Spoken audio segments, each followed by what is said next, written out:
In this video I'm going to show you how to add other options in Google Forms. So as you can see, I have created an example form. Now the next step is to scroll all the way down till the last question. Now the next step is to click on add question, and we will go to the menu on the side over here and then click on the plus sign to add a new question. So do that, and as you can see, we can now fill in the question. So like, how is your day? The next step is to add other options, and the first option is not good. The second option, you can add that with clicking on add other. Once you have added the other option, then people can give in text freely, so they can add their own text into this answer. And that is basically how you add another option in Google Form.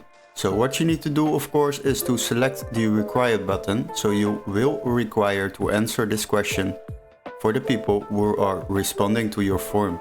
So make sure you have selected this option, and then you have successfully added other options in Google Forms. Hopefully this video was helpful. Don't forget to like and subscribe, and we would love to see you in our next tutorial. Cheers guys!